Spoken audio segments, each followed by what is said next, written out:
Good afternoon, my fellow Groms and Gromettes. Today, we are going on an adventure to find a new challenging trail system. I'm looking for something exciting, daring, and not so crowded that I can take my family out, and still put my life in danger with some casualist, reckless riding for my skill level. I decided to pull up my MTB project app and go hunting, which landed me in the quaint little area of Elizabethtown, North Carolina. I loaded the family up in the car and headed out to raise some cane. When we got to the bike park, and I finally got situated, I saw this cool, overgrown, and forgotten about what I'm assuming is a pump track, and I decided to warm up a little bit before checking out the other trails. Elizabethtown was established in 1773. During the Revolution, the patriots who inhabited these lands were under constant threat of attack by British loyalists known as Tories, who would come out of their hiding and attack the patriots and escape back into the woods and into the swamps to evade the patriots. They did this until August 29, 1781, when Colonel Thomas Robeson Jr. raised a band of men to go into town by traveling up the river and making their way into a little-known Tory stronghold. The Tories were so surprised by their tenacious attack that they scattered off in all directions, leading to many of the Tories jumping into the ravine to save their backsides. Thanks to the Patriots' sacrifice, we now have freedom and the Browns Creek Bike Park. Hell yeah. Now that we're feeling all loosey-goosey, it's time to hit some of the actual trails. I won't be exploring all of the trails in the video, so I'll have to make a part 2. This bike park has a beginner trail spanning a little over a mile, quite a few blue square rated trails that are kind of scattered all over, and some single as well as double black diamond trails for those who are willing and able. I'd almost be willing, but I don't have a death wish because I am far from able.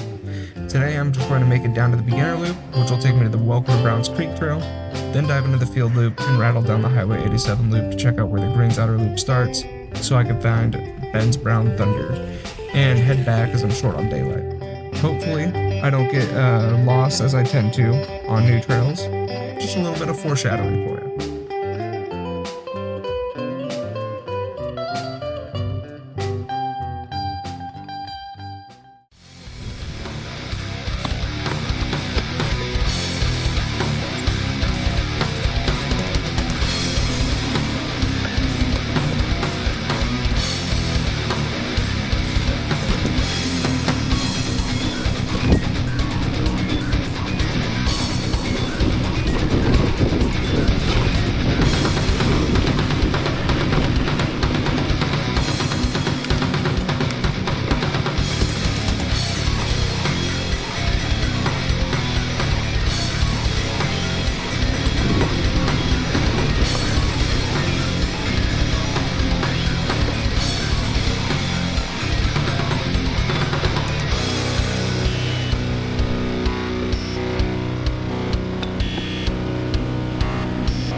What a horrible time to go and quit.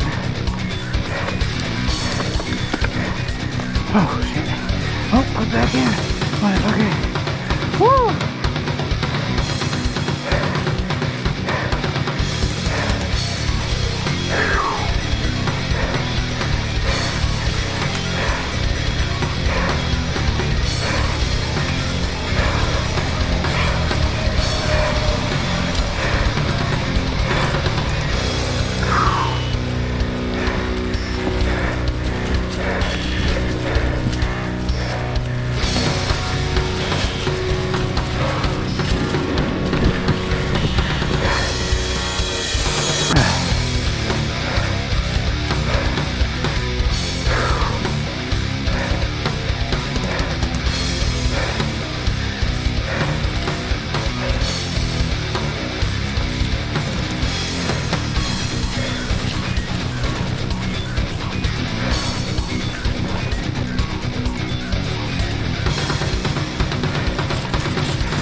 Here we are, already feeling a little smoked and running out of time. We found the entrance to the Big Green Loop, which would take us to Ben Brown's Thunder. After sipping from my Camelback like a hamster that just had its water bottle filled for the first time in 3 weeks, it's time for me to get back to the trail and find my way back to where I parked before I run out of daylight.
now that we are lost and kind of out of the weeds, let's chill out and catch a quick vibe. Recently, I received a message from someone on Twitter, or X, as you might call it now. They told me they were that they were new to cycling, and they were struggling, and thought I could provide some insight. Oh boy, were they wrong. Just kidding. Maybe. Well, they told me that they have been cycling for 3 months now, and have been sticking to road cycling, which I also do, alongside being an absolute noob at mountain biking.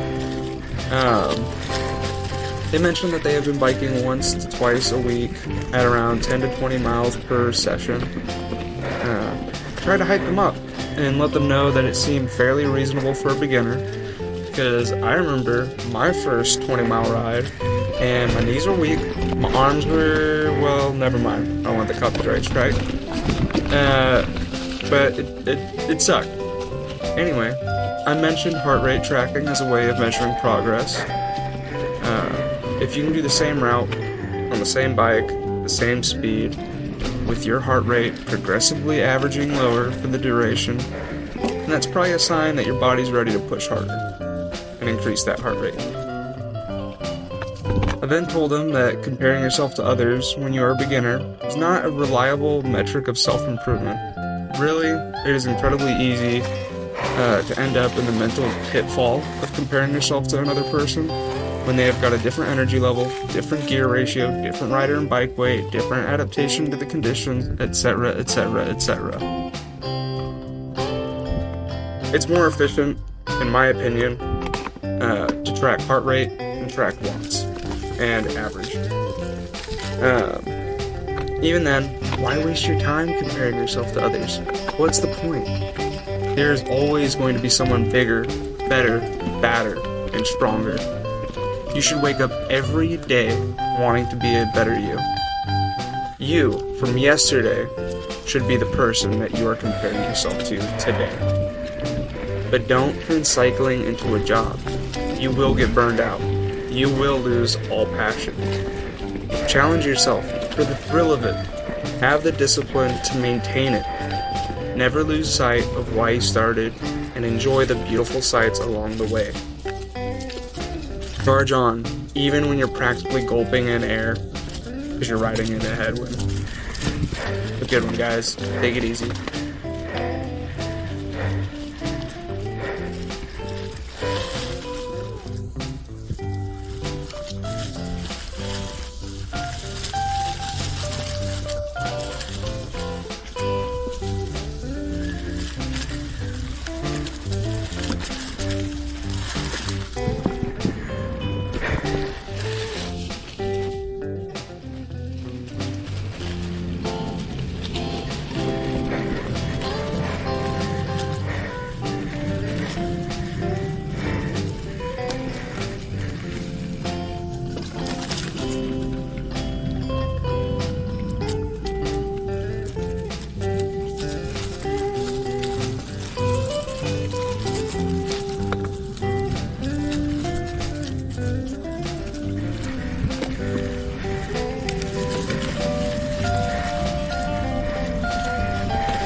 Hey, if you guys liked the video, please feel free to like and subscribe.